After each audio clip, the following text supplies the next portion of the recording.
I probably listened decently enough, so if I screw up, my apologies, but. You don't get the vote. Okay, we are Fair. live. Yes, he does. Oh, yeah, we'll need it probably. Oh, He still gets to vote. you're vice chair. You're not a chair. So I guess, I don't know how Robert's rules does that. Yeah, me neither. Very good I have point. a choose Oh, okay. That, yeah, sure. That is helpful. Thank you very much. If you're only an ad hoc chair, you're not even vice chair, so you can vote. Yeah, that's, you're right. There was no Just- lesson. I I just vice I chair. just established that. I'm sure I'll read about it later. Mr. Preston, we're ready to go, so thank you. All right, very good then. This evening, we'll start tonight's agenda. It's Tuesday, March 18th. Parks and Planning Committee, meeting for March, and I guess we'll get going here. First off, let's call roll call. All right, Councilmember Rambo, Here. Acting Chair Preston, Here. Councilmember Mabry, Here. Councilmember Dodwell. Here. Councilmember Ottenberg, Here. Councilmember McCutcheon. Here. Councilmember Kalani is absent, and so is Councilmember Kranz. We have a quorum. All right, very good. Moving on to the next item, the approval of the minutes from last month's meeting, February 18th. I guess I assume everyone's had a chance to review those. So I guess we need a motion to approve those minutes. Chair, or a motion made by Councilmember Mabry, seconded by Councilmember Ottenberg. I guess all in favor? Aye. Any abstains? Any or what was it, rejections or? Hearing none, all right, motion passes, minutes you. are approved. Ms. Ripatel, are there any, anyone online with public comment? We do have one person in attendance. If anyone in attendance would like to speak, please use the raise hand feature and we'll promote you to a panelist. Does not appear so. No, all right. Well, then, going on to the next section, items ready for action. And it looks as though we have 7 of them on the agenda for this evening. So first item on the list is audits by Unlimited Play and current facilities. And Director Vunich, you've got the floor. Thank you. Mr. Chair and members of the committee, thank you for attending tonight. We do appreciate it. The first item on the agenda, as the chair mentioned, is the audits of our current facilities. And this was discussed by the committee last year as part of the overall discussion of the new playground for Village Green. The department was given the charge by the committee to define the park spaces or public spaces we wanted the audits to be conducted in. And then once the audits were complete, to present to the committee for their review and direction. The department identified 7 locations, the major parks that we all think of, like Community Park, but also like John L. DeCape Memorial Trailhead. So we covered the gambit. The responsibility of the audits was to Unlimited Play, and Unlimited Play over the course of approximately a year was able to complete the audits of the facilities. The department received late on Friday the first set of audit results that were part of the packet and posted online. Just recently, within the last couple of hours today, we received some updated information that we provided to you at your seats tonight. So I apologize that you kind of got bits and pieces of it. My intent tonight with the presentation, more so than anything, is to describe what the findings mean to the Department of Planning, this is our committee, and what to do with the findings once we decide which direction the city would like to go. So principally, of all the facilities that were audited, I think the one that comes back with probably the worst set of grades is Glencoe City Park. And I can explain that, I think, fairly well to all of you. The park was designed in 2007, constructed in 2008. So from that standpoint, there's about 18 years that have passed since the initial design was completed. Obviously, in 2007, we don't know as much as we do now about accessibility and the need to integrate both populations together and have play with each other. Also, in that particular instance, there was a desire at the time on City Council to create something unique down in Glencoe. And for the most part, what was authorized is more of a climbing playground. A lot of ropes, a lot of boulders, things that kids climb on, scale, etc. So it was never really intended to be a typical playground, as one might think. So when the results of the audit came back, I think they bore that out. It's probably in many ways the least accessible property we have. And that fits with the design that occurred obviously 18 years ago. On the opposite end, I think the results for, excuse me, Community Park and Green Pines Park were very positive. A lot of the things that have been identified consistently through the system of the audits of the facilities is that a lot of things that we didn't know about years ago, we now know about, such as the communication boards, the quiet zones, the accessibility to benches via a hard surface, things along those lines that we thought we didn't know about or we thought we integrated, but it certainly are what I would consider doable from the standpoint of our budget. Obviously, resurfacing some of the facilities with play surfaces that are soft are accessible.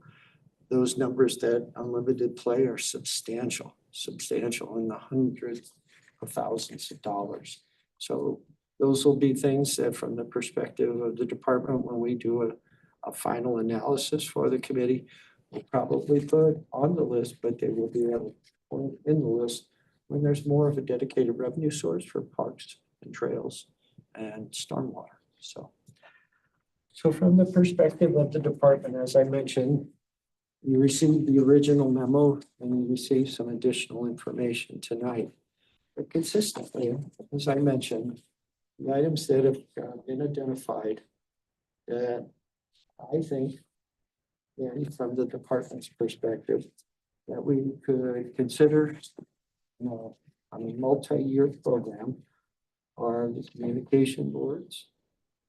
If you're thinking what those are actually images for the children to touch and communicate what they're thinking or what they're trying to say. The quiet space is again just I think something I wish we would have thought of. I think it's a great addition. Play panels.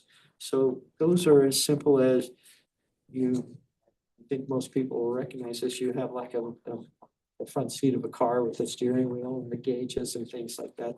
So kids can play and use their imagination. Accessibility of the benches, that's just flat work. And then finally, the adult changing stations. I think each of our permanent restroom facilities, if capable, should have those. And so that's the list that to me was consistently identified. And I think well within the reach of the city of Wildwood. We just note a couple more things. Those I consider enhancements, and that's consistent with our strategic plan, as everyone knows. The intent was to enhance green space, existing green space, not build new. And then as I mentioned, the others, there are just some budgetary considerations that go far beyond what I think our typical budget set aside is.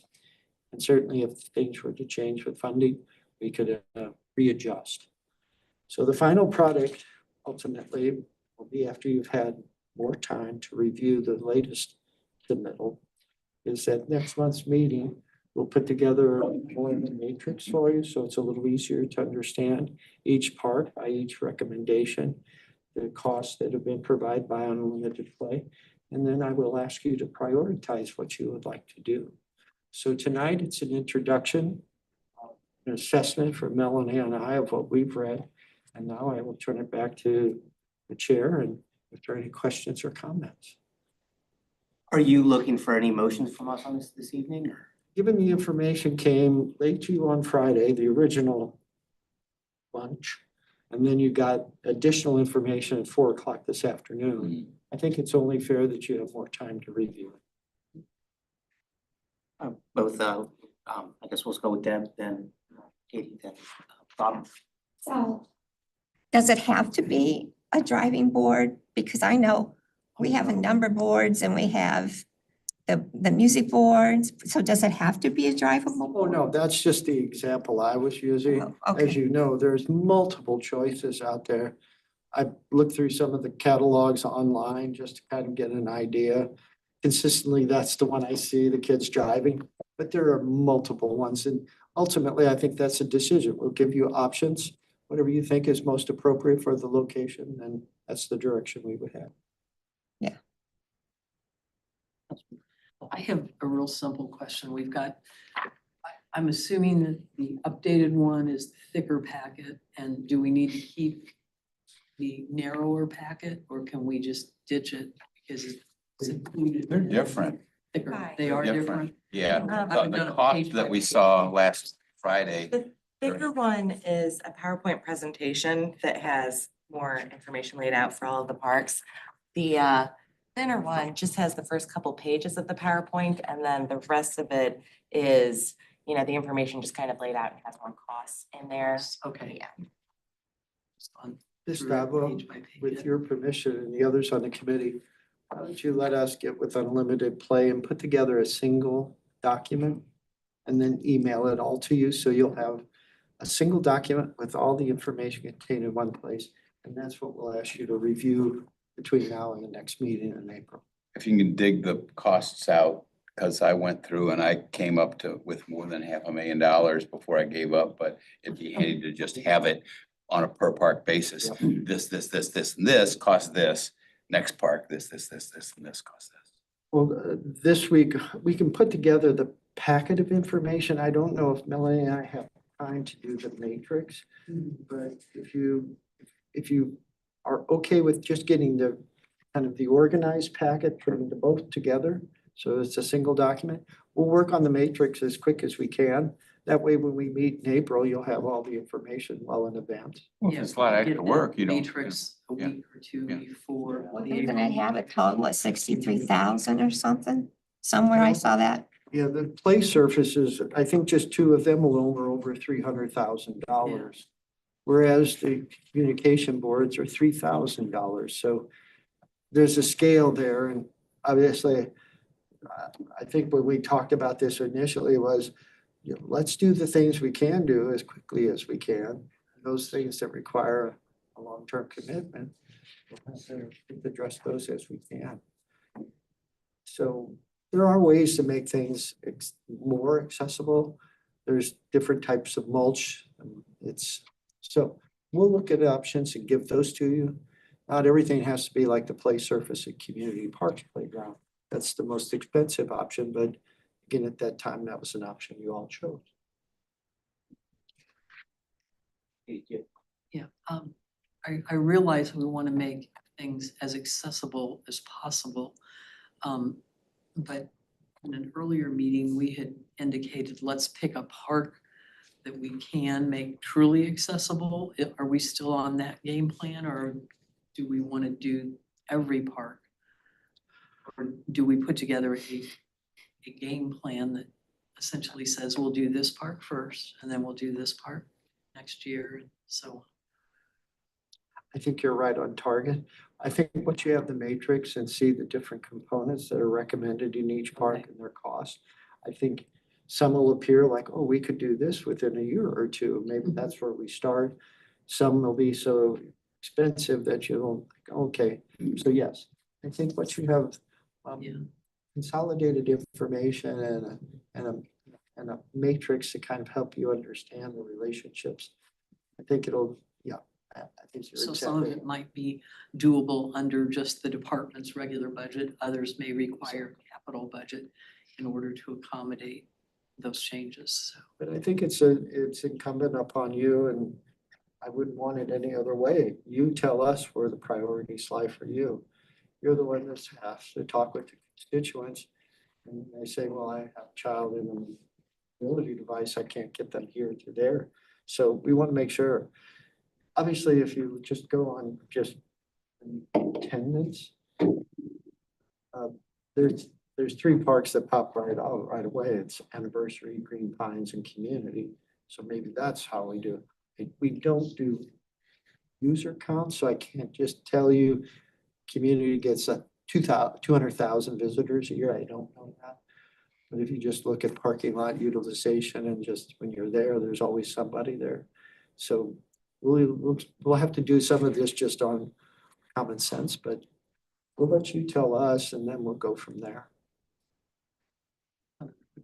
I know that we heard from a couple of the parents that were very interested in us moving towards this direction and they were asked the question by the committee, does it need to be all parks or would one park that fully accommodates work better for you? And you guys tell me if I'm remembering right or not, but I got the sense that they wanted one park would be great. Yeah. Because we can take our child to that park on a consistent basis and not have to worry about what is available. So just as we're looking at this, we need to consider that. Good point. Thank you. Councilmember McCutcheon, you're back. Yeah, so I think if we pick an item that all the parks need and do it across the board, I think that would be more equitable. So we're doing something in each park. We're not just ignoring other parks and focusing on one. That's just my opinion. Thank you. And obviously, when we get you the information in April, you'll all be able to kind of decide what is the best direction with the best information. Councilmember Mabry. Thank you. Stodwell's questions more than answered mine. And all that fun. Councilmember Rottenberg. I know, we had started talking about upgrading some of the changing tables and some of the restrooms quite some time back. I'm just curious, did we do any of that yet or? We were waiting on the audits. Okay, Because as part of the audits, as you can see, they gave us an estimated cost. And then obviously I also have a vendor that they believe is the least expensive that provides the best quality product. So to me, obviously that's a key issue. I can't imagine having a child and having to put them on the bathroom floor to change them. That just seems to me to be not what the situation we should have in any of our facilities. But again, we'll get you the information in April and you can tell us. Unfortunately, that's one of the lesser cost items. So if we wanted to do something in an equitable fashion, that might be one we can do in almost all of the permanent restroom facilities. I say almost all. The one down in at Al Foster Trailhead, it's just a little different. It's just it's not the standard construction material. And I don't know if it can accommodate it space-wise. And then the one up in Glencoe City Park, they stole that from Europe during the Cold War and brought it over here as a bomb shelter. I mean, it's just a big slab of reinforced concrete. It's intended to be, indestructible. So I don't know if we could attach something to it, but we'll figure that out if that's what you want. But that thing is it's a monster.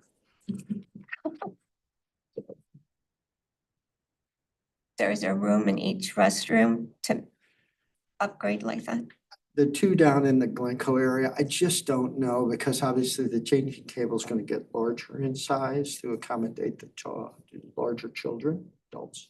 So I just don't know. But once we figure out if that's something we want to do, we'll get unlimited play or somebody in there to tell us these work and these don't, and how we might accommodate it.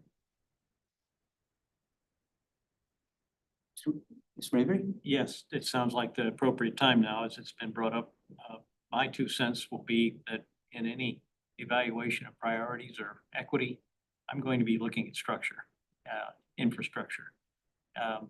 Looking at means to provide a foundation for what toys, what amenities, what shiny objects come after it. But not put those as shiny objects before paving, before changing tables, before the basics. So you know where I stand. And in the world of construction costs, flat work is probably the least expensive. And oftentimes with the assistance of Rick Brown, we tag on to the concrete slab replacement while they're in town and they're getting near the end. Sometimes we're able to get a little bit of flat work in our park system at a lesser cost because of the economies of scale that they do. So we'll give you all the options of how we might be able to do more with a little less. Your park experience starts when you drive in and park and see the lights are on. Yep. And see everything's painted. Well, I will tell you today, Chris and Stacy, Chris, our park superintendent, Stacy, our recreation specialist, had a pop-up event at Community Park. We started advertising it yesterday afternoon, staycation. We didn't go on spring break, come on over. Parking lot was full, dog park, playground park. They were parked all the way up the hill toward Route 100. All the spaces on the Great Meadow side were filled as well. I don't know if you could have wedged another kid in there, but we tried. And this was what day? Yes, today, Oh, today, okay, yeah, great. yeah. So a lot of kids, they had a little craft. They did a planting pot, put a little soil in that. And then we were able to decorate it. We had Bluebell provided ice cream and little kid-sized servings. And so it was just a very nice event. It was their idea. It was very inexpensive to do and got a lot of positive feedback. So Tell them thank you. Yeah. Idea. it was, I was very proud of came up. So more on the audits. Again, the spigot kind of came in spurts, so I apologize for that, but we'll get it all together to you in a single format and we'll get you the matrix. And then we can kind of talk about what future holds. All right, well, we will look forward to that next month, and we will, hope we all have some time to look over that beforehand so we can approach it from a good standpoint. So then I guess no more questions. We will move on to our second item, which is the pickleball courts in Town Center. And Director Vunich. And thank you, Mr. Chair.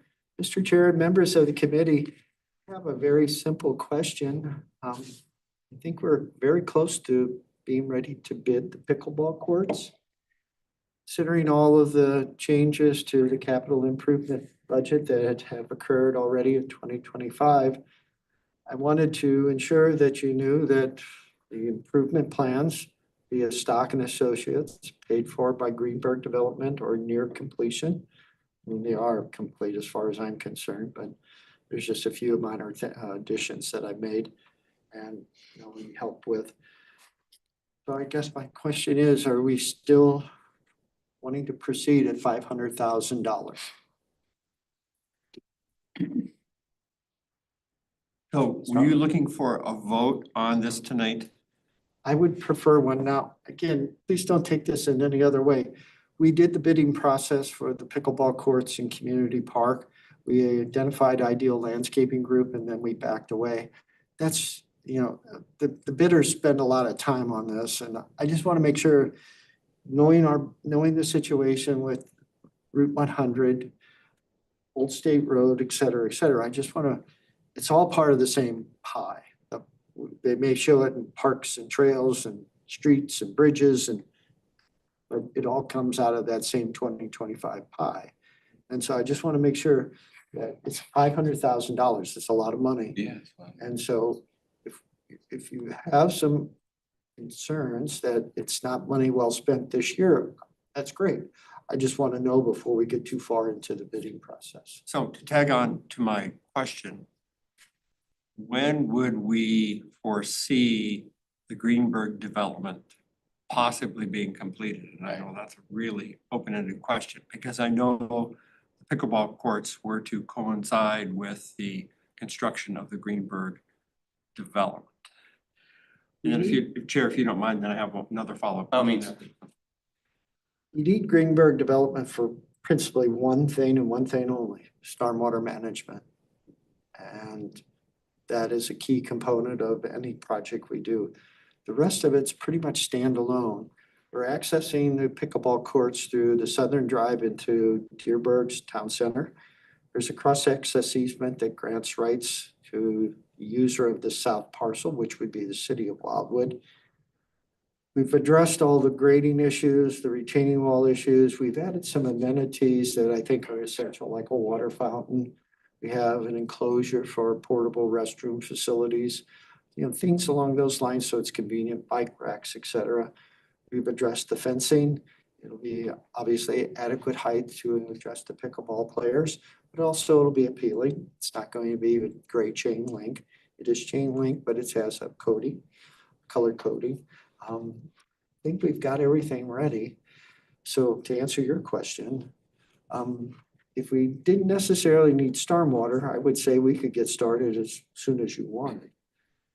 With Greenberg development, site development plan should be recorded in the next couple of weeks. That access the preliminary plat for subdivision, as well as you can issue a grading permit off of that. The plat I reviewed over the weekend, I sent comments today. The plat should be to city council probably in April. If it's May, that's probably late. And the improvement plans are under review. Those take a while because they are just complicated to look at. So you have to kind of look, step back and look again. It's just a lot of lines. The thing that I think you all are aware of is the public financing component that they now asked for. I don't know if that's the linchpin that makes the project move forward or not. And they're asking for chapter 100, the sales tax relief, and then a property tax abatement. Tom Lee, John Young, Rick Brown, and I will be providing a report on that proposal under the policy we have. But if I were to say if there was no public finance component, I think they'll be ready or sometime early summer. Okay. The reason I was asking that question is everybody would like to see in an ideal world the pickleball courts move forward. But I know we're also starting to see some, I guess I'll call it maybe pressure on the budget because bids for various things are coming in higher than anticipated. And for example, coming up here, one of the items we're going to talk about is the Rock Hollow Bridge repairs, which is an unanticipated expense that actually has to do with a safety issue. So it probably should take some kind of priority. So if we're going to do that as well as the pickleball courts and so on, I guess I'm looking maybe for 40,000 foot view, or are we trying to take on too much here with these expenditures? Or I guess it's an open-ended question that I'm asking, not just you, Mr. Vunish, but everybody here around the table. What gets hurt by waiting? Your all's public perception. I mean, I guess that's the only thing I can say It's is, been a request for 5 years now. yeah. And so you as council people will get the call, where's my pickleball? Well, we still have them planned, but they're not moving forward as quickly as we thought. But that's it. I'm not getting any calls. And I'll tell you what, I go to the Y a lot and the pickleball has subsided a bit already. And I'm not suggesting that it's going to die anytime soon, but I think the bloom is off that rose and there's just the dedicated players, not so much the people that just want to try it out, but they want to try it out outdoors on a brand new pickleball court as opposed to going to the Y and doing it. So it wouldn't hurt my feelings to postpone it, but if there's a cost savings associated with doing it now, or if there's an additional expenditure for the stormwater management, we need to know that to make this decision. Well, without, And I didn't have permission to say any of that, so I apologize. That's okay. Look at. So We're gonna make you chair for the rest of the meeting. All right. we need the stormwater component. Because they capture a bunch of water coming down. Yeah, that's what I thought. Pickle. Right. All courts, the pickleball courts are designed to accommodate what's released after it's captured. If we don't have that, then the pickleball design has to change. So we can't move forward. Well, I don't think we can move forward. I'm not an engineer. That's a question I would ask an engineer. I am, and I don't know, so. And so from my perspective, if, when I say my, I mean the department. Yeah, yeah, knowing yeah, all of them, I apologize. I'd like to get the bid for phase 2 of Village Green before we do anything. Because obviously we're talking about a $2 million+ project. We've been told by Unlimited Play that they have some pricing advantages with Little Tykes for this type of equipment that Little Tykes is holding for the city. But I just think we need that bid in hand to know, because that's where we've invested a lot of our stakes, so to speak. And if that comes in at or under budget, then I think we can talk back about pickleball. Right now, I think we ought to save our funds, see what we've got. First, Bob, you had the floor then. Yes, thanks. Ms. Ripito, can you put up what I'm thinking is the third sheet of the packet for this case? It's got the roster with prices of planned project expenditures. Oh, It's ahead, it's before all of this. I think it's the sheet out of the budget, the capital. Yes, yes. and then that way.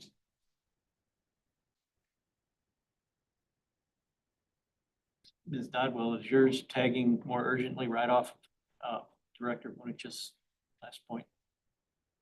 Well, my question, Mhm. go ahead. No, she's still.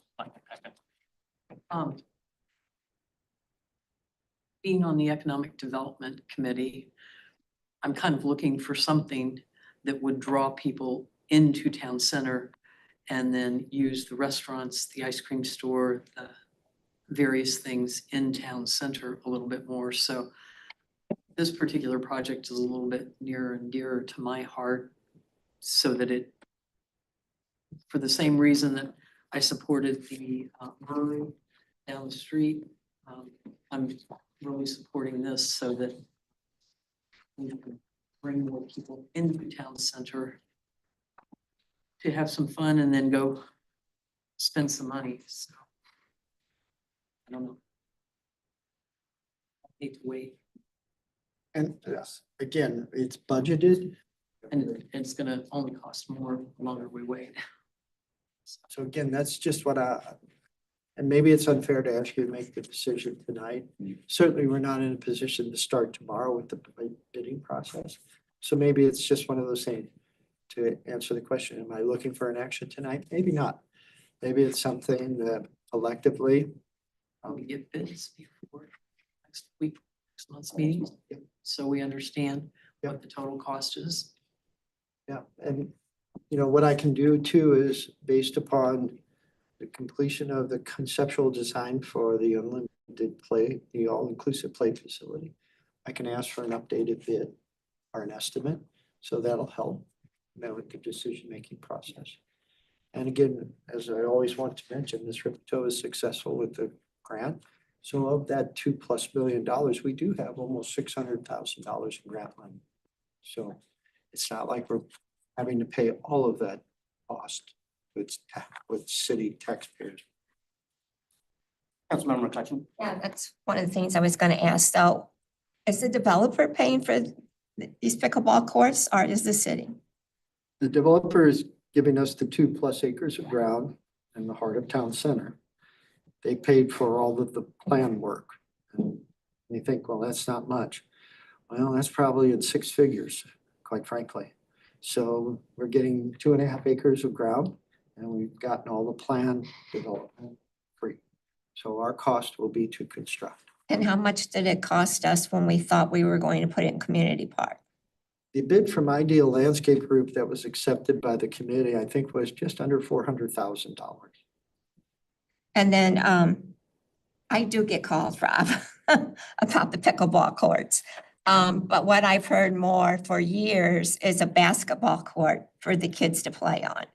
And I don't know how many of you been up here in the shopping center, but we've got a lot of tweens and teens hanging out in the shopping center. That So I design guy- think a basketball court somewhere in this mixture of the green, what is it called? What are we calling Village this? Green, What? Village Green or? Village Green, yeah. I think that would be a good addition to it. And like Rob said, there are pickleball courts other places, but I've been getting calls on that for a long time. And even longer, I get calls on basketball courts. Yeah, you may recall, I'm jumping in again, I apologize, but you may recall that I and a handful of others sort of insisted that we at least made one of these Right. courts convertible to half court.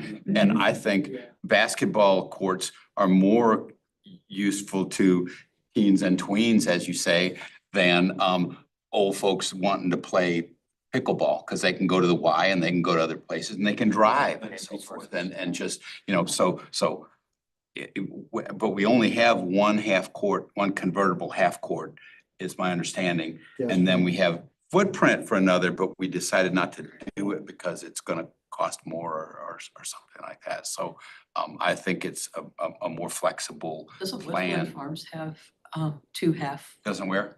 Westland Farms across 100 have two half basketball courts? It can also Not that be I know tennis. of. If you go down Westland Farms, I know As there's a you head tennis down the court hill. in there, but it's for people who live there.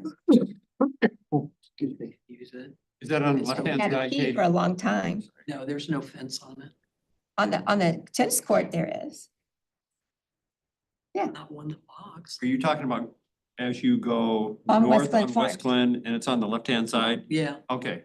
Yeah, but like I said, I've been getting more, can we have a basketball court than anything else? And I thought it was a good idea what we had done when we thought we were gonna be in the community park, which was we'd end up with a tennis court, we'd end up with a basketball court and pickleball court. They were always convertible, weren't they though? Yeah. Yeah. Then the charge to Socket Associates engineers take the plan we had bidded for community park and put it over Put it over here. here. Yeah. So it would include basketball and tennis? yeah, if you look at the design here. Yeah. There's one on each end. Well, I couldn't really figure that out by looking at the design. So, Yeah, the intention, I wouldn't have voted for it if it was just pickleball, to be honest. And it's, so no, I think the intention was always to have them mixed. Yeah. Mixed use. yeah, but we just keep talking about pickleball, so I'm like, well, where did those other two things go? I fought the battle of making it hard surface courts and lost that battle, but yeah, the idea is hard surface courts for basketball, for tennis, for pickleball. So, And I'll correct that in the next memo. all right. Say hard. Well, you got court Pertinent play. Park down, so now we've got. I'll work on it, I promise. Councilmember Mabry? Yes, thank you. With the chart up and the costs. Ms. Ripito, this project is in the first one for $500,000 park and trail development. How many other projects are in the same legal bucket to spend with that? Could this $500,000, if not spent now, cover something across this entire sheet of costs, all the way across roadway improvements, bridge construction, other capital investment, or must it still be captured by a project that's within park and trail development? Typically, I try to respect the guardrails between the different components. Mhm. But as you know, when we were surprised by Missouri Department of Transportation with the Route 100 project, we took away from the trail maintenance component, we took away from resurfacing Anniversary Park. And then the big one was the trail that would have gone from the villages of Brightleaf to Green Pine. Did we Cut also down borrow, 100. did we also borrow a couple $100,000 to pay for our underground vault for the conduit that the engineer missed? Not yet. The city attorneys have completed the demand letter. And then I think I put in one of the updates, or it's in this. We met with Ameren, Missouri, And the career engineer now, Sean, he came in with a great idea. He said, let's not do duck bank, let's do a switch gear, which is a vertical box on grade. But we're thinking at the very least, it'll save us anywhere from $40,000 to $60,000. And so they're working on that revised design. Now, it takes a little time with Ameren, like most things. And then obviously the demand letter will go out if it hasn't already. I agree with the statement that the city's been left exposed with some gotchas and some hidden unknown knowns or unknown unknowns. And out of the list of park and trail development, this is the first one not to cancel, not to ignore, not to anything else other than just segue it into prioritization with the rest of them. And then when it's put in with the rest of the whole sheet, it falls even further into the do it when everything else is covered before it. That's the perspective. When I looked at this thing earlier, I didn't know that you have guardrails, but you don't have legal exposure if you move money between these different accounts. Well, the city administrator and city council don't have guardrails. I think Rick and I try to honor each other's allocations. I don't want to be taken from him and he doesn't want to be taken from me.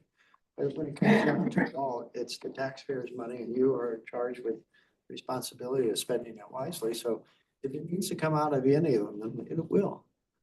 I'm just saying that from the department's perspective, $500,000 now with all of the little surprises as you described, it's a lot of money. Thank you. So, Councilmember McCutcheon. I'm sorry. How far would the pickleball courts, if they're put town center, would be from the village green? What's the distance? I would say it's no more than a quarter of a mile, maybe 600 yards, a little less, a little more than a quarter mile. It's very close. And with the new trail system that's being proposed as part of the project, you can basically walk from the pickleball courts behind the theater and right into City Hall and Village Green. Yep. Very convenient. It's a great spot for it and it's a good design.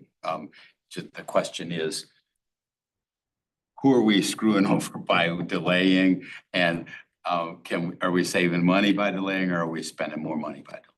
And it might come down to the stormwater. We can't answer that. I would say, I would concur with Ms. Dodwell. Any project that waits anymore just gets more expensive. Okay. It's just gonna get more expensive. Nothing's going down in price. So Director Vunich, would you say we are best suited at this point?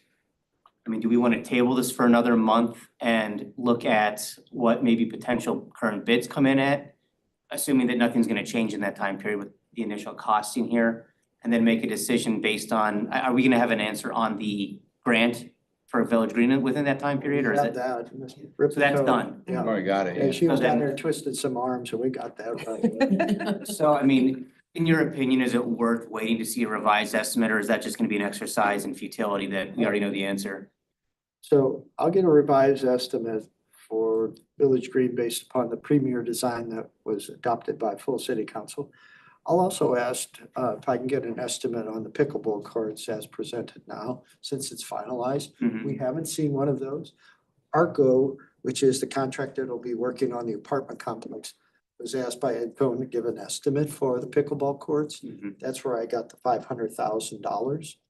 It might be less, let's see. Yeah, and that's all. I think just, I mean, obviously, I'm very temporary here, but I mean, in my humble opinion, I think that at least we get up-to-date current numbers that we know, because I agree, we've, as of recent, obviously learned the lesson that nothing's getting cheaper, and waiting in time honestly cost us probably somewhere into the tune of 6 figures as we move forward in a lot of instances, and extra money. And with Councilmember Dodwell, I mean, I agree. It's another good thing to bring people into town center, as well as something that's been on the docket for a long time. And if we can reasonably get this done, I think we should do so. But I Let's think get we some should, clarity. yeah, just That's what you're right, a saying. point of clarity here. And I think then we can make a little bit more informed, up-to-date decision, I think we can move forward from there. I'd really like to know about the stormwater, if we're gonna have to spend a lot more money doing that because it's premature to expect the Ed Cohn to do it. Well, the good news is, if development starts on the apartment complexes, that's one of the first things they've got to do because they use them for temporary siltation basins. So we'll have some stormwater management almost right out at the start of the project, so. Providing it moves forward. Yep. But How we're, likely is that? what's that? How likely is that? I like to think, other than the public financing component now, Mr. Cohen's been clear to me, this is a project he's gonna get started. He's gonna complete it. This is something he's wanted to do for years now. He waited on Michael Kennedy in the prime place, and he found that the only way I can control the destiny of the project is to be an integral part of it. So he is a partner in the project versus just an equity provider. In the case, prime place was just the land. Well, then no further questions. I think we're in accord that maybe wait till next month. And then we'll take a second look at this and maybe at that time vote. And I assume our vote then has to go to city council for final approval anyways, right? Yeah. So I think maybe we wait till the April meeting and then go from there. Sounds good. And I'll get you a couple of updated estimate for the playground and a new estimate for the pickleball courts. When will we have clarity on the 200K overage for the duck bank? I'd have to defer to Mr. Young on that. I don't know. Yeah, we're not getting any information about that. And it's driving me nuts because it shouldn't have happened. I want somebody to pay and I don't want it to be wow. Amen. All right. With no further questions, we will move forward to our third item on the agenda, which is the memorandum of understanding with Department of Natural Resources for the Al Foster Trail. And that is back to Director Vunich. You again, Mr. Chair. Mr. Chair and members of the committee, I took the liberty as part of this memorandum to kind of go back pretty far distance, talk about when all of this started. And it was in the early 1970s. Kit Bond and governor of the state of Missouri formed the Merrimack River Recreation Association. And it actually starts long before then, but it's obviously there were people that thought preserving and utilizing the Merrimack River for recreational purposes was a primary goal and one worth striving toward over the course of time. Prior to the MRRA, much of the Merrimack River open sewage being dumped into it from the clubhouses that lined the banks. And the water quality was deplorable, the aquatic environment was at risk. There was dumping, there was all kinds of things that were happening along it. So now when you go along the Merrimack River, obviously, and you see the Al Foster Memorial Trail, Al Foster Trail, I continue to call it Memorial, Castlewood State Park, and all the other efforts that have been done by Great Rivers Greenway and the municipalities along the river. It's just a real success story. So if you weren't aware, the Al Foster Trail, other than certain segments of it, are under the jurisdiction of the Missouri Department of Natural Resources State Park System. And out of Castlewood State Park, which is over at Reese Road, and the name of the street, I apologize, but it's at Reese Road. They actually do the maintenance. And so over the course of time, what we've talked about, state park system in Wildwood, is just the fact that Castlewood Park keeps getting more popular and more popular. Sorry. Yeah. No. I'm trying to get in the queue so I can comment when you're done.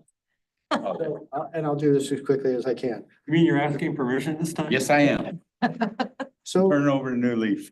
in Sorry. 2023, Castlewood State Park had over 1 million visitors. And so that's stretching that park very, very thin, just in terms of their expenditures to keep the park, the main body of the park, safe, functional, and aesthetic. And so David Meeker, who's the park superintendent there, contacted the Department of Planning and Parks, said, Now, for the most part, you're maintaining portions of Al Foster. We were wondering if you wouldn't mind maintaining a greater extent of it. I said, well, certainly, we feel it's advantageous partnership anyway right now, and if we can do more to help, I think I'd like to present that to the committee and city council. So Mr. Meeker and his leadership here at the St. Louis District put together a list of responsibilities that would be shared between either the state park system or the city of Wildwood. In that table that was prepared by the department, Ellie and I kind of identified there's really three new things the city would take on. And that would be just quarterly maintenance of the grass at the edge of the trail, cleaning out the culverts, which there are not many, and then just general maintenance of the bridges and the wooden benches. And probably I tried to count them on the aerial photograph. I think there's 3 or 4 of the small bridges, and then a couple of sets of the wooden benches. There's not many. And so tonight, the department is presenting a request from the state park system.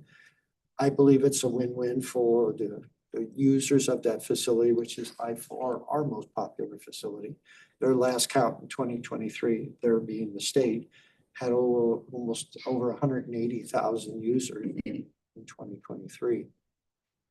There is an expense, as I've noted. We spend now approximately, thanks to Mr. Mayberry, about $41,000 down there. 19 of that goes to the restrooms. So the portable ones in the winter, and then the permanent one that's open during the warm months. And then the rest of it being about 14. 19. Thank you. For grass cutting, parking lot maintenance, et cetera. And so from the assessment that the department completed, this would probably add about $5,000 to that or so. And so the department is supportive and it would like an endorsement from the committee to go to the next step, which is actually to create the legal document, the memorandum of understanding. And as part of that, address the issue that I see as either the kill switch or not, and that's the indemnification. At the end of the day, I think the state still needs to indemnify the city for any work on the trail because it is state-owned property. Thank you. Councilman Rambo?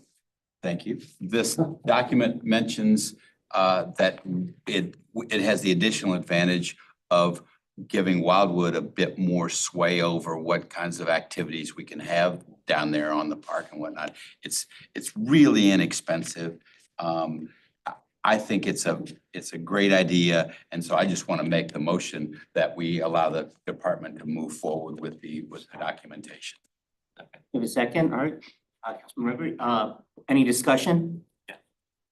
Councilmember, How many bridges are they? And was that section in another it was before it. part of this or a different topic? So for the most part, there's 2 sections to Al Foster. There's the Glencoe Trailhead, and then there's the southern extension, which is just a half-mile strip that goes through a little cul-de-sac because we don't have rights beyond that to the city of Eureka. For the most part, that's the portion we maintain. We maintain from the trailhead, that section of trail, to the bridge and then beyond. The other section is from the trailhead, so to speak, at that Y, from there to Sherman Beach. And that's approximately 2+ miles. In that area, there are probably, as I said, 3 or 4 wooden bridges that they have crossing the larger tributaries. They're not large bridges. They're nothing like the ones in Rock Hollow. The size of the length of this. And My already, question is, what kind of shape are they in? Actually, they're in pretty good shape. I would tell you that we drive over them for our events. They're stable. We use pickup trucks for the purposes of accessing Sherman Beach, cleaning up the trail, things like that. They appear to be in good shape. And that's an assessment I can ask the state for. Give us an assessment, tell us what you think needs to be done, if anything, because I think that's a good question. So yeah, I'll be glad to ask that question. Yes, thanks. I went through and And for the 18% increase to budget, this monstrous $41,000 budget, or not to exceed 8,000, but estimated 7,500 for the increased skin in the game. I saw all pros and went hunting for any cons, couldn't find any except one thing, and that's exactly what you brought up, the liability. And it looks like this attachment C was inserted as a example, or a straw that shows what we're getting into. I would like to have the motion amended or just enhanced to state that, yes, of course, it would be for the maximum not to exceed $8,000. Responsibilities that we're taking on, which is a pittance to holding higher shoulder to state parks. But then also, as you said, make sure that the action proceeds with verifying no exposure or no liability indemnification in that manner. We don't want to find ourselves a half partner in risk when only 5% partner in cost.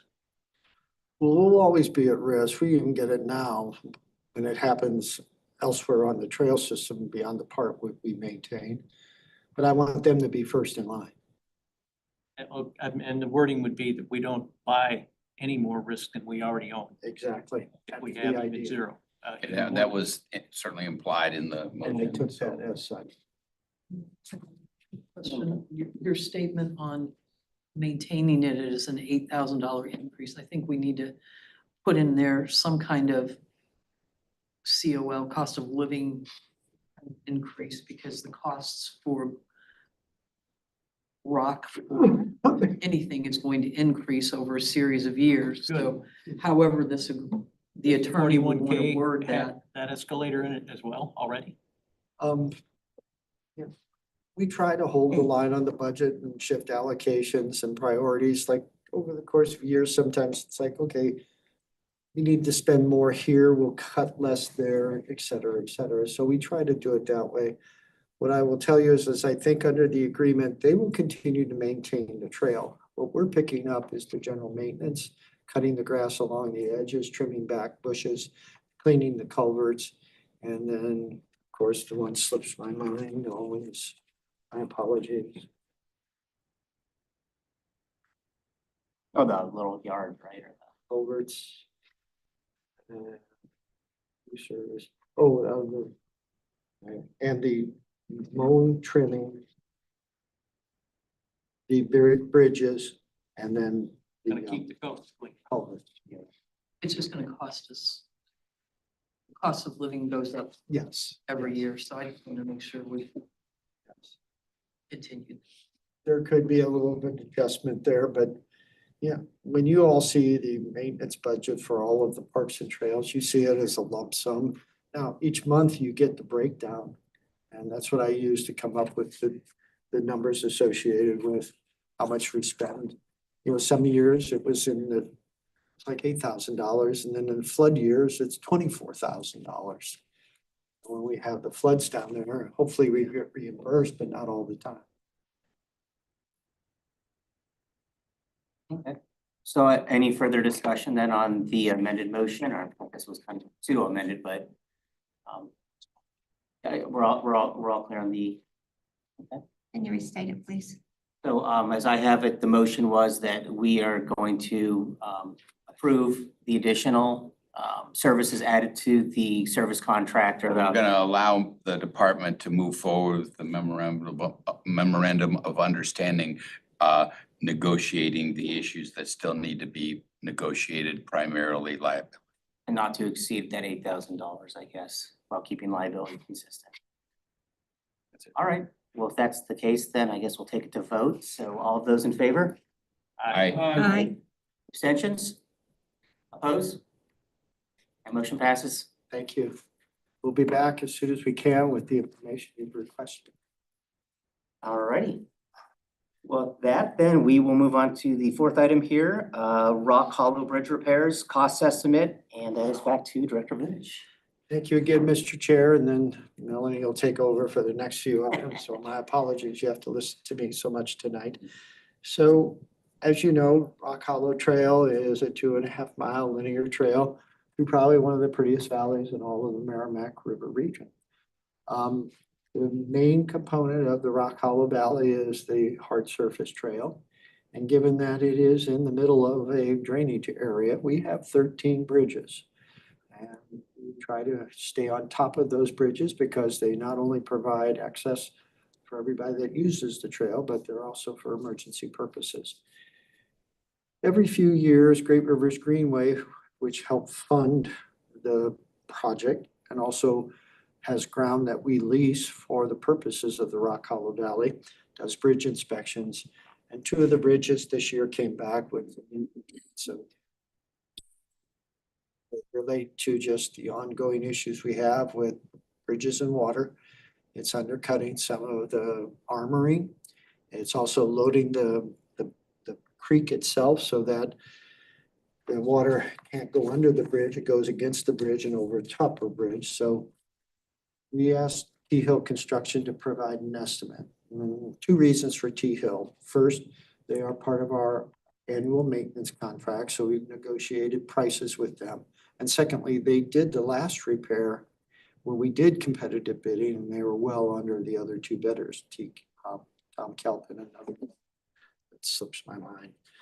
So they came back with an estimate of over $25,000 to address these two bridges. The money is available in the park maintenance component. And so tonight I would like to proceed forward and address the two repairs to those critical bridges and then advise GRG that it has been completed so they can do their re-inspections and give us a clean bill of health. Councilman Romberg. So this is clearly a safety issue. Very much. We have to do this. So I would make a motion that we move forward with this project. No, I have a comment. Comment? But we're waiting for a second, I Wait a guess. second. Councilmember Mabry, second, okay. Discussion then, Councilmember Rambo? Yeah, we're dumping in riprap. That's not gonna fix this. We have to do a better job of figuring out what it's gonna take to repair this and come up with a true estimate, because dumping, that it says it right in there, oh, we're gonna dump in riprap. And that's, you know, we've learned that that's not the way to fix these. There were some gabion baskets, looked like a couple of them were getting eroded, but gabion baskets, you stack them up and they stay there as opposed to riprap. And I saw something in here, I didn't understand it, about T Hill, said they had some boulders that they could also use.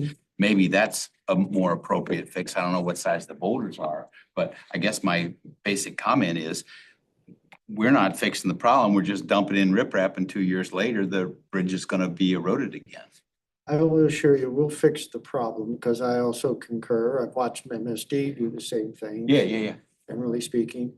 So what Jacob Hill and I talked about, they have a project over, I think, in St. Peter's where they're anticipating a lot of rock to come out of the project, the boulders. And so we're going to use those. There's no charge other than the cost of moving them from St. Peter's to Rock Hollow. So what we do typically is we tow in those big boulders. We try to find that level of bedrock below the bridge, tow those in so they're set.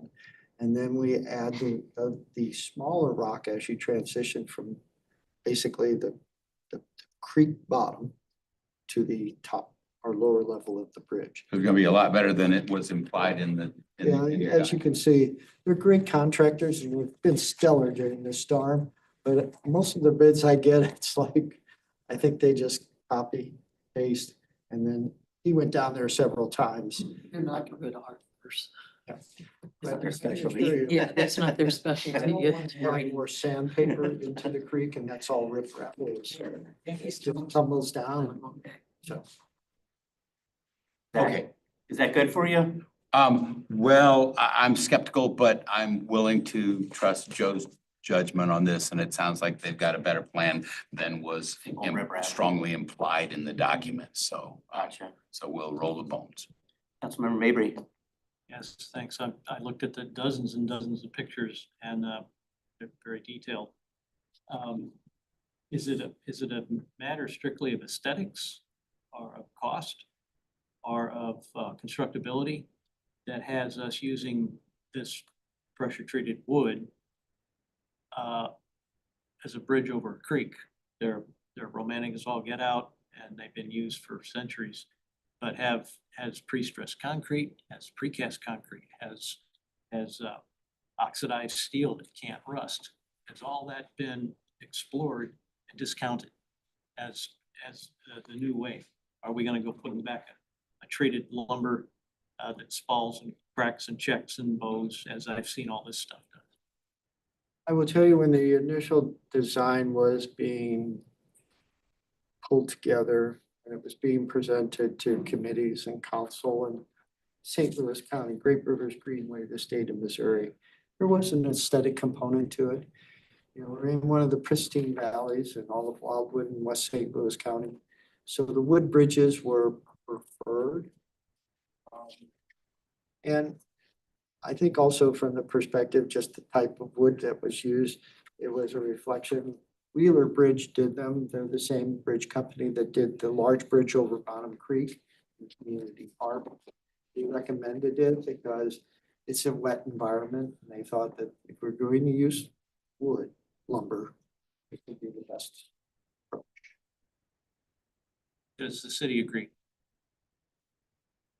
I I don't. love the bridges. I think they fit Yeah, into that they do. environment perfectly.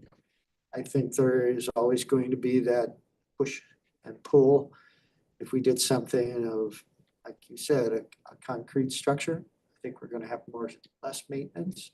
But I also think we lose the aesthetic. So it's really, at this stage, all we're doing is working under the bridge to protect the bridge, but someday somebody else will come to you and say, we need to replace these. And that's a great time to have that discussion. And now you'll have it in a set of minutes. And on video. I'd like to have the city consider putting in its vocabulary hybrid construction. You can make the top, I mean, I'm looking at it right now, it's a wonderful little covered bridge of lumber. But the whole substrate of it, supporting structure that you don't see, you don't care about, it really needs to be something besides treated wood. That's so old, 1800s. I would say probably the typical user doesn't care about it, but I think you and the rest of the committee, Melanie and I and others care about it a lot. Because as Mr. Ottenberg said, it's all about safety. We don't want an emergency vehicle coming down there to respond to a call and the bridge not support the 5 tons. It's got to support it because we depend. So yeah, we all care. Councilmember McCutcheon? So is there a way to use the concrete but make it still look like wood? Certainly, you can stain concrete, you can stencil pattern it, so to speak. And certainly that's a great, the bridges themselves, you know, again, what we're talking about is just how the bridge is attached to the creek bank. Bridges themselves are in good shape. I didn't see anything, 13 bridges, 2 reports. Agree. It's all the stuff that's down Yep. at the deck that's But rotten it's off. sitting But they're not gonna last forever, and I think they're great questions. And as I would say, there may be a time when one bridge needs to be replaced. We look at an alternative that is lower maintenance, costs less, and saves the taxpayers money. But right now they're safe. They're safe. If we do these repairs, I'll feel comfortable that if anybody were to drive down there, whether it's Chris and Stacy and Mike Walsh who do daily inspections, or an EMS provider, I'll feel safe that they can get across and get back, not have a problem.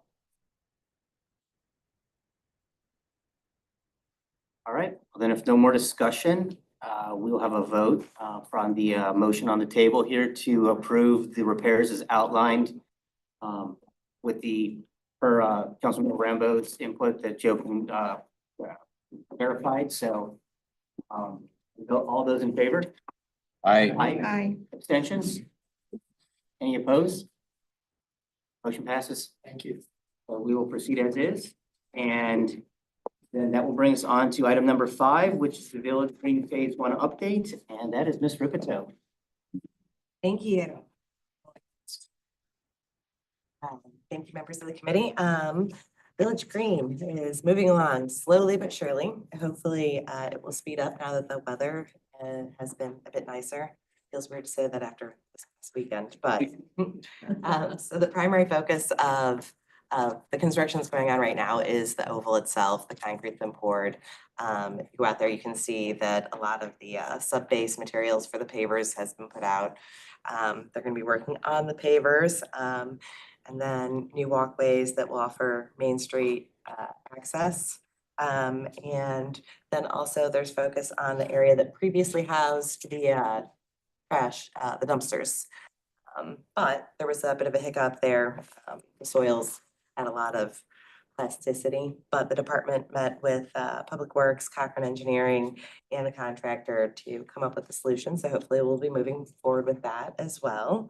And the general contractor has a bunch of materials that are supposed to be delivered in the very near future.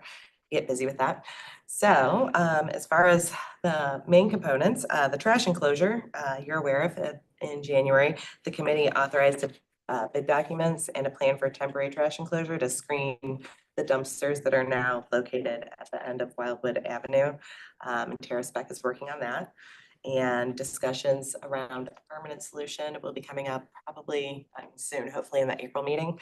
The utilities that we have already discussed were pretty much covered in the discussion earlier. And again, there hopefully is a less expensive solution for undergrounding those. And so more to come on that. The SN log cabin we have previously discussed, and the final set of the architectural drawings and specs were advertised for bid on Wednesday. There were 4 bids opened, or on Wednesday, December 11th, sorry. So it closed on January 28th. There were 4 bids that came in. And 3 of them were well over the budgeted amount for the project. Thus, at the previous meeting, when we discussed it, the committee agreed to allow the department to move forward with 2 lower bidders and see if we could maybe negotiate the price a bit there, given they were very much over. And then there's phase 2 of Village Green, which we have also discussed, is our all-inclusive playground. And this got passed by the city council on Monday, March 10th, as far as the conceptual design is concerned.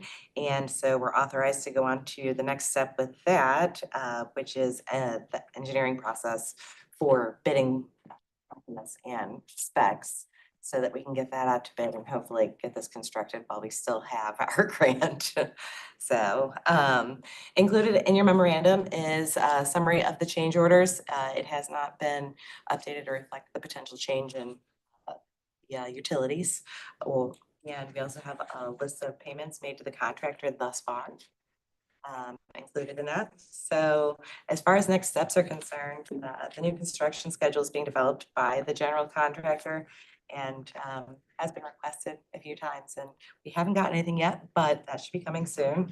And with weather becoming more amicable, or at least less frozen, and hopefully no more tornadoes, the major issues with utilities and such worked out, we're hoping that we will be moving along at a faster pace here in the very near future. And so, that being said, unless I have missed anything, Director Brunich, do you have anything you want to add? Perfect, thank you. Excellent. So that concludes the department's presentation, but we are here for any questions that we may or may not be able to answer. We don't need any action on this tonight. It was just an update for the committee. Councilmember Odenberg? Just one question. I know you have mentioned this before, but what is the, for lack of a better term, deadline by which we must use or have things in place to use the grant that we got for the all-inclusive? For the all-inclusive playground, it's an 18-month that we have to, right? So it's granted at the beginning of the year, and so we have a year and a half, so it would be June-ish of. June 26 Yeah. for phase 2. Actually, we're getting close to phase 1. That's June of 2025. So there's some urgency to get the project complete, besides just Right. wanting it for our concerts and celebrate Wildwood. I've never had a project generate so much interest in our city. I hear about this because of the article that was written in West News Magazine where they mentioned it sometime back. I hear about this from people in Baldwin, Manchester, Ellisville, Chesterfield. Talking about the playground or Village Green in Village Green general? Well, I hear it about Village Green in general, but I also hear it specifically about the playground. Oh. Because there just isn't anything like Right, it nearby. And people say, we should have thought of that, or, that's gonna set you apart from all the other cities in the West County area. With the Great chair's marketing tool. permission. So today Tom Lee, John Young, and I had a conversation. So I don't know, there's a phrase for it, but unlimited play brings a team with it. Unlimited play is a not-for-profit, so they're a little different than most of the private contractors or private consultants. So the question I asked John Young was, unlimited play can bring the engineering component. They can do the engineering plans and bid specifications through a consultant team. And they also have preferential pricing with Little Tikes, the provider of the equipment. So my question to John Young was, how's that all kind of coordinate with our bidding and purchasing protocols, procedures? And he said, actually, he thinks we can do it. So we would do a contract with unlimited play, taking into account their two components with equipment purchases and design, engineering and bidding, and do it under a single contract that they would manage. And so that's the direction I'm heading. I wasn't prepared to put it on tonight's agenda to talk it through with you all, but that'll be in April. Thank you. I think there's going to be a substantial cost savings if it works out. Awesome. Councilmember Maybe. Thank you. Director Bonich, I share Council Member Rambaugh's frustration with the real lack of anything. No bad news, no good news, no response to questions or updates about this $190,000 change order that the city's expected to bear just because we're not given a reason. And the note on the drawing, it's real easy to memorize. It's 2 words, verify location. It's not the same thing as verify existence. So the fact that that note is on that drawing by that designer, the consultant, means that the consultant has performed the due diligence to confirm that it exists. And all we gotta do is find it. Not that we gotta go digging around and find out it's not there and then we get to pay $200,000. That is not only non-contractual, it's just not logical. And the fact that we're still this long waiting for the city attorney and the city administrator to decide how they're gonna get the 200 grand. I'm not at all satisfied with that. Emeren either had that as a note on their information that was carelessly passed along cavalierly by the engineer without checking it, or the engineer saw it on Emeren's documents, copied it over, and now it's Emeren. But we're told, no, you better never try to sue Emeren. They'll always win and it'll just cost you money trying. I don't buy into that stuff. So I'm making a request out of that rant. Can this committee or can the council at its next meeting get a report out on what steps are being taken, where we're being thwarted in getting anywhere with anyone, and why this is going on its 3rd or 4th month with 0 information? That's my request. It could be a closed session meeting Yeah, it probably too. would be. Yeah, it would be, I think you're And right. Okay. I'll pass that on to Mr. Lee tomorrow, that he would like that on, you all would like that on closed session during work session. Thanks. He could coordinate that with Mayor Garitano. There's a lot of blame to share, and I'll accept my fair share of it. I reviewed the plans, I reviewed the question and answers. When CDI said, ignore the duct bank, we're serving off a 4-inch conduit with 1 line, it's like, great, that's less expensive. I was as shocked as anybody in the room When they came back with, Ameren Missouri came back with a plan that showed the duck bank back in place. It's like, and Ameren was under the assumption, I assume as well, that the duck bank was already there. It is already there. The drawing that I saw Yeah, says well, it's already there. it's Just just, go find out where it's located, not Yeah. that whether it's located. your perception is correct. The difference between, its existence versus location. Existence means we're not sure. Location means we are, now find it. I'm, it's real hard not to try and sound like something different, but my entire career for over half a century has been contracting. And there's nothing right about this being anything other than either Ameren transferring bogus information to the advisor consultant. And then the consultant not going through their list of 300 things I always ask where they're getting information from. And that's one of them. Have you verified all this information you're passing on to us? And just because Ameren must be so big and powerful that they can say that we can say anything we want and we can fib and we can forget things. But right here, you're signing as a consultant that you're gonna eat anything that we tell you that's wrong. If the consultant signed that, then they shouldn't be doing our work and they shouldn't be in the business. If the consultant wrote the note wrong and Ameren can show that we didn't tell you there was a duck bank there. Where did the consultant come up with inventing that? And then it's the consultant. It's a 50% odds that it's the consultant and it's 50% odds that it's Ameren. It's a 0% odds left over out of 100% odds that it's the cities. It's not the city. Yeah.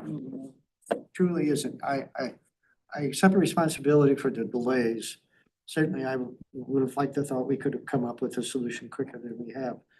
But we pay top dollar for good consulting, good It's an engineers. insurance policy. Okay, 100 grand plus. And in this particular instance, there was a mistake made, those happen. But my frustration is nobody stepped forward and said, yes, we made a mistake, we'll help you. They keep pointing fingers at everybody else and that just frustrates all of us at City Hall. Director, has the city yet in 30 years sued a consultant for doing something Not to my contractually knowledge, stupid? not to my knowledge. We need a first. We're a big city. We're a big city. And 200 grand's a lot of money to have to explain that we're paying for our residents. That, well, the city has to knuckle under and buckle every time it's the word Ameren comes up. And we just really want to be nice. We only paid the consultant 100 grand. I mean, they're gonna have to take it on the chin for 180. And we don't want to be mean to them because they do a lot of our work. There's no other way to explain this kind of stuff to residents.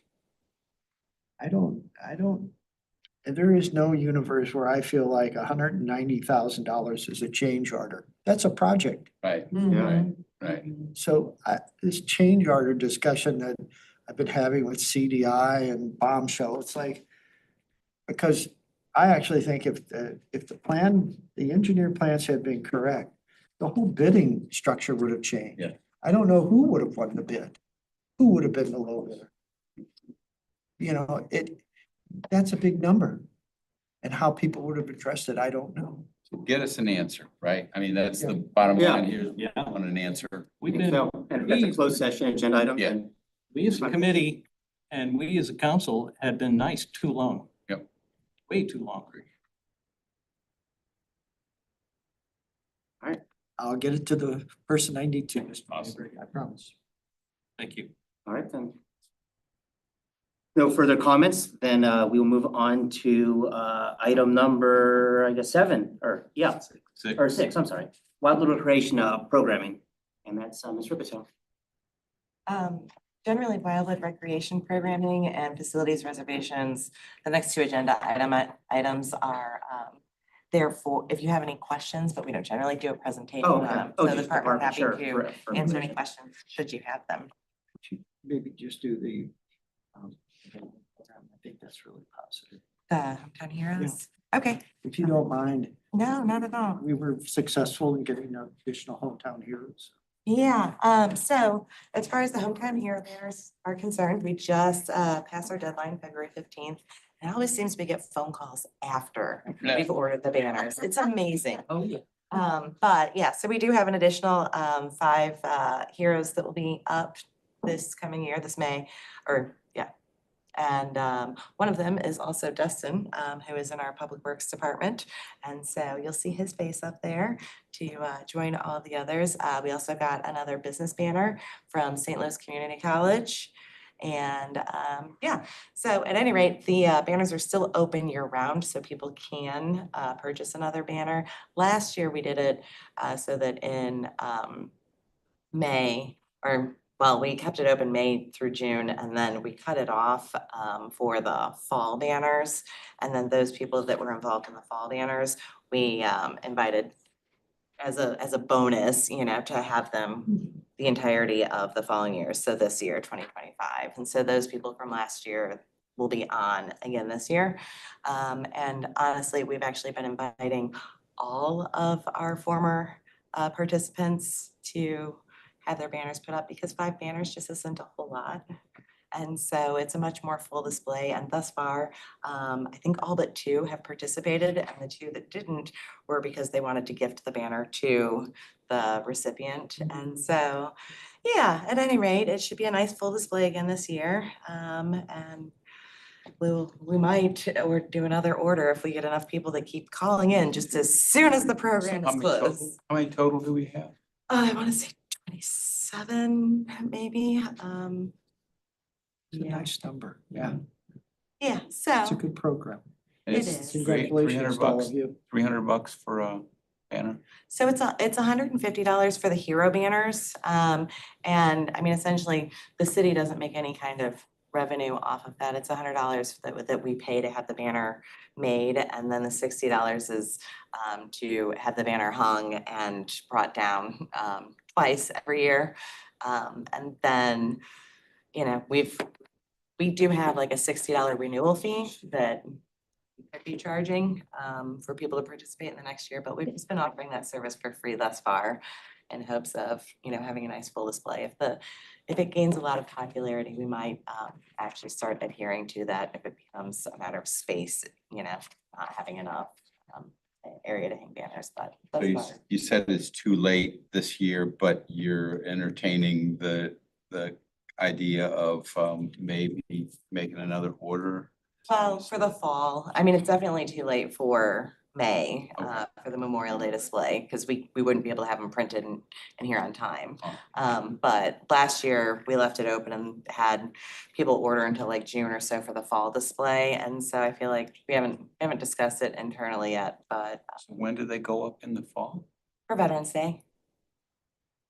Yeah, it goes straight from Celebrate Wildwood to Veterans banners, and then those come down for the holiday banners, so it's like boom, boom, boom. So it stays up for a couple of months? Then Yeah. You guys store them, and if people pay the $60, then you hang them back again, is that what? Yeah, except we've been offering that for free thus far, so, but yes, that's the general consensus, and so we'll store them for people, or if they would like to have them at the end of the display, they're also welcome to have them, but yeah, I think it's a lovely display, and, you know, since we put up the banners for the, you know, Hometown Hero display ahead, down Taylor, we've gotten a ton more questions each time we've done the display, so I feel like that's promising. Hope you like the program. It's a great idea you all have. Any other questions? Seeing none? All right. Moving on to planning matters. Well, if you allow the department to brag, we're $5,000 under budget already this year, so. There we go. It only took 3 months. Can't promise you how long that'll last, but we'll do our best. Item number 1, the mobile application for Department of Planning and Parks, and that is Director Vunich. Thank you again, Mr. Chair. Mr. Chair, members of the committee, as you know, several years ago, with the permission of the committee, recommendation wise and city council, we developed a mobile app. We used a local company called Features Group that's headquartered in Chesterfield. And I think they did a very nice job for us at a relatively inexpensive price, meaning that we had a mobile app that showed all of our parks, trails within the parks, not only the local, the city parks, but also state and county parks. We had different things where you do reservations of pavilions, et cetera, out of the app, as well as one of the features I thought was nice. There was kind of an emergency button that would basically press, take you right to 911 and call for you. So a nice app. Unbeknownst to us, Google Play Store started requiring more and more and more information about the app developers, to the point where the owner of Features Group felt it was too invasive, and so they decided to pull the plug on the app as far as they're concerned relative to Google Play and ultimately the Apple App Store. We found out about it not from necessarily a call for Features Group. Mr. Farmer got a screenshot showing a warning that it was no longer supported. So immediately we contacted Features Group. We had them remove it from the server so it couldn't be downloaded, and did some notifications to people that had it on their phone to delete it until further notice. So that's all been done. And tonight, what we're presenting to you is some effort in terms of finding out if we should find another provider. And so we contacted 3 other developers of apps: Technology Rivers, Keyhole Software, and Paradigm. Relatively speaking, the one-time transition and setup were all pretty competitive relative to even Feature Group. But as you can see, there really wasn't much of an ongoing maintenance requirement with Feature Group. We just did it when there was arose, meaning something wasn't working, some of the programming, the coding wasn't right. And over the course of approximately 5+ years, we spent about $10,000 fixing the app we needed. The others are not necessarily like that. So one is a monthly fee of $995. The other has it at $18,000 biannually, so $36,000 each year. And then the support cost of one is almost $10,000. So the cost of 1 year, what was probably 5.5 years. None of these are local, like Feature Group. Some are in Virginia. They're all US based. What Feature Group recommended was a gentleman that was based in Pakistan. So although they were much less expensive, we recommended that we not have our app based out of the United States. And so tonight we're presenting to you the findings of what we've developed to date. At this stage, I think the cost is far greater than the benefits. Again, knowing that we are doing a refresh on our website, certainly our website does tailor itself to a certain degree to be readable and usable on phones.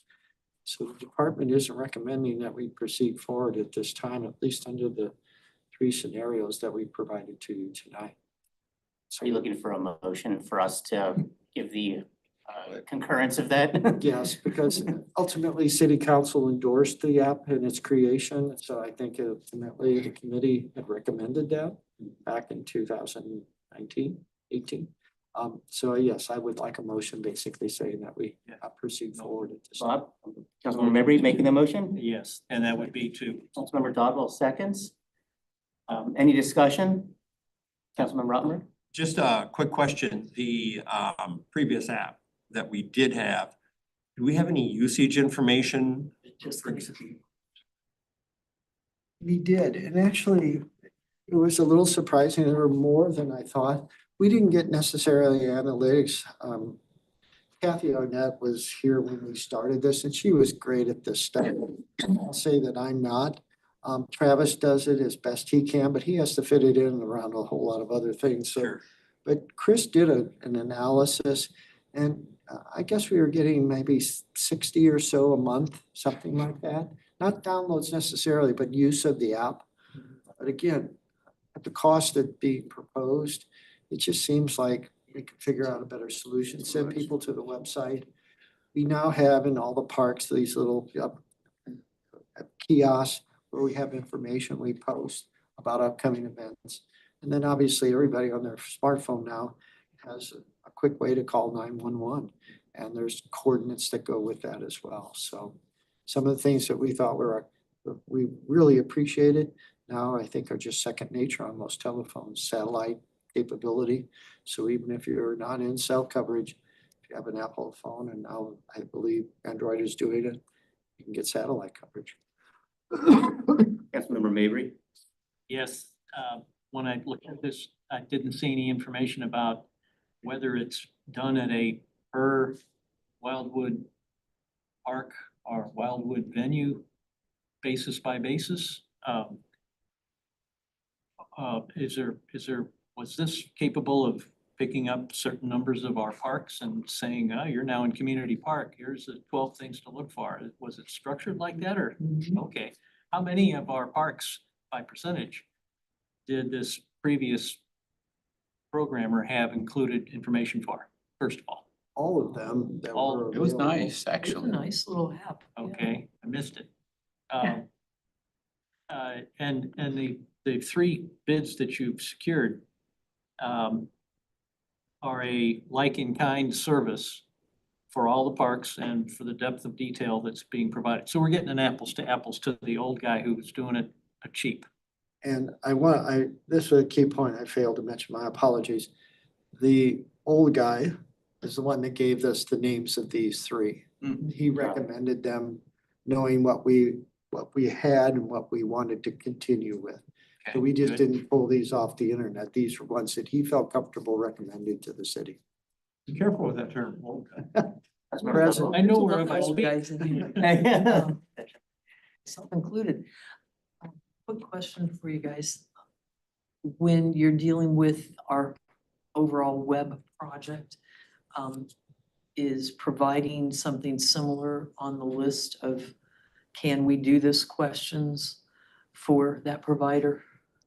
It wasn't originally, but it is now, knowing what we know with the app not being Okay. available. Okay. So we're trying our best. That's kind of been Mr. Newberry's assignment.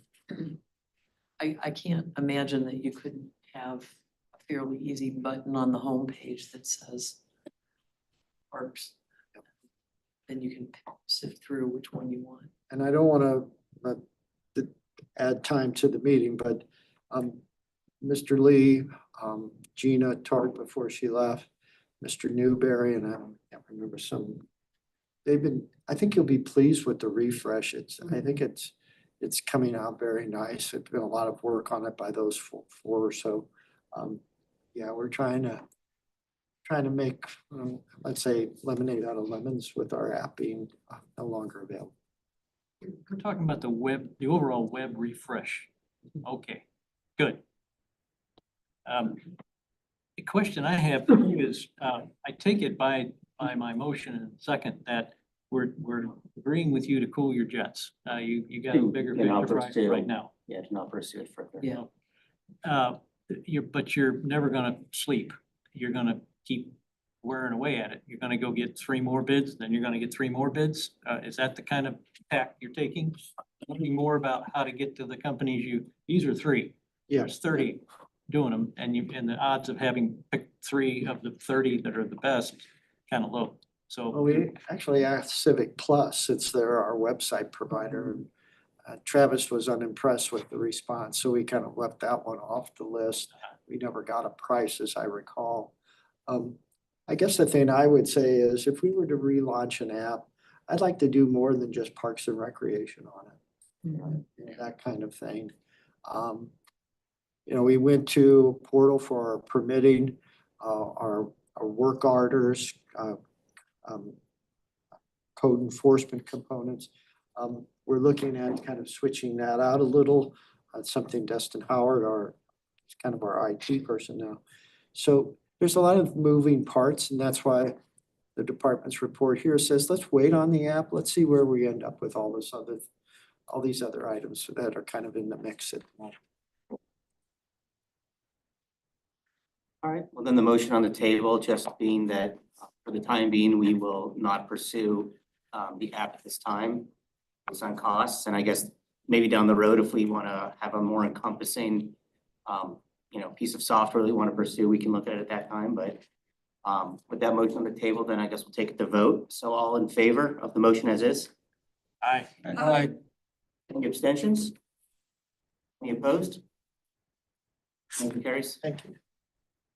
So then, we'll move on to item number 2 under planning matters, and that's the master plan update for 2026, and that's Director Vunich. Thank you again, Mr. Chair. Mr. Chair and members of the committee, some of you know about the master plan process and the update of it. Ms. McCutcheon and Dr. Rambo are on the group that's been kind of initiating that process. Also, while that group has been kind of getting its feet on the ground, setting its parameters for the study of the elements and the land use plan itself, Mr. Lee submitted to the Economic Development Committee as well as to the Administration Public Works Committee a charge, so to speak. There are different elements that relate to each of those committees. For example, economic development to economic development, transportation to public works. And so tonight, those remaining elements that didn't kind of fall into the baskets of those two committees are before you tonight. And so the request is for you all to kind of review these, provide your input, if any, and then that input will be provided to the group that's headed by the two liaisons I've mentioned. And then we'll use that as we discuss the individual elements. I would note that Mr. Lee provided a Survey Monkey instrument to the Economic Development Committee that I thought was very nice. I talked with Mr. Newberry today, and that's something we could replicate for you. So if that's something you would like to see, we can make it more of an online component. I did give you the paper, so to speak, so you could see what you were kind of mountain you had to climb. But if I would recommend that we try that online component. It seemed to really turn out nice to what Mr. Lee had done. And I think we could replicate it for all of you. But it's a simple ask. If you have time and you're not on the group, please look at these and let us know what you think. We'll give it to the group, and input is valuable. And obviously, ultimately, we'd like to know what you're thinking before most anyone else, quite frankly. Thank you. Councilmember Mabry. Ladies first, I'm a chauvinist pig. If you were showing this pig, you wouldn't let me go first. I was just gonna make a motion that we have the department put together the survey tool, because we used it in economic development, and that makes it so much easier for our residents and for us as a committee to be able to plow through some of that data. I'll second. All right, we have that motion on the floor. Any other discussion on it? Councilmember Mabry. Yes, how will you get this to us? You give us this thing and we flash it, or Actually, send us an email and go to a. email with a link. Good, thank you. So, that's pretty clear. I mean, pretty straightforward on that. So I guess, I guess we're looking for a vote on the motion then to approve To it. do the survey component, and then Yeah, we'll get that done as quickly as we can and get it to you. Just kind of give you a bit of a timeline. Mhm. The master plan survey that was endorsed by the oversight group closes this Friday. We're around 650 responses to date, so I think very good. You know, selfishly, I think all of us were hoping maybe for around 900 to 1,000, but we're gonna do one more blast on social media, see if we can bump the number a little. So the next meeting of the group they'll look at the survey results, and we'll probably get started on the first element, which is the environment. then, And that particular survey was just a general survey of where you want the committee to be headed, what was important to the residents in general. Very much so. You talk to people we don't. I took it, so. I think you should feel pretty good about survey results so far, because people are getting bombarded with survey requests these days. Mhm. Yeah. If I go to Chick-fil-A, I get a survey. Experience. Chicken sandwich. You get a text message from your doctor afterwards, what answer was survey. Yeah. All right, well then, Those in favor of the motion as producing the survey, and we'll proceed forward from there. All in approval, please say aye. I, Any abstentions? Any opposed? The motion carries. Thank you. Hey, Nate, I missed the second on that one. Oh, it was Councilmember Awesome, thank you. yeah, Dodwell and Mabry. Much I'll take appreciated. credit for it. Yeah, that's right, Scott. So I guess in item 3, there's just more information. And no executive session matters this evening. Not ready for action. We have the, what is it, 6 items or 7 items? I guess any questions on any of those? I could just give an update. Ms. Ripito mentioned it during her update on Village Green. The bid plans, the simple bid plans for the temporary enclosure are being finalized. Probably go out to bid next week and we'll have results for you at the next meeting. I don't know what- yeah, I do have miscellaneous. Is that okay? Yeah, that's fine. Yeah, we're moving to that anyway, so that's sure. I'm getting questions about the logo for the 30-year celebration. Is that only for the celebration? Or are we changing the city logo? My understanding was it was just for the celebration this year and then we'll go back to the existing. Just keep it through October 1st or something like that, or, and then transition back. I I haven't think seen we'll it for carry, some. yeah, like through at least Celebrate Wildwood. Yeah. I'll defer to city council if they want to, whenever they want to take it down, we'll get it down. Well, I saw the 25th one on the police car on the parking lot. And I don't think those stickers come off as easy. We'll just put the new one right over it. Just make sure it's large enough and we're gonna, All right, so any, in this section now, I guess, I mean, any other matters of consideration anyone else wants to bring up? See none. Then our next meeting is, Tuesday, April 15th. And. Tax day. Pardon? Tax day. Yeah, I know, unfortunately, right? So we'll have that to live under, but then, I assume, unless anyone has any closing remarks, Mr. Chairman, Councilmember Romberg. I'll make a motion to adjourn. All right. Do we have a second? Councilmember Dodwell. All right, all in approval, please say aye. Aye. Any abstentions? Any opposed? Motion carries and the meeting is adjourned. Thank you, Joe. Thank you, Melanie. Thank you so much. and I don't know if you want to brag to Mr. Galan.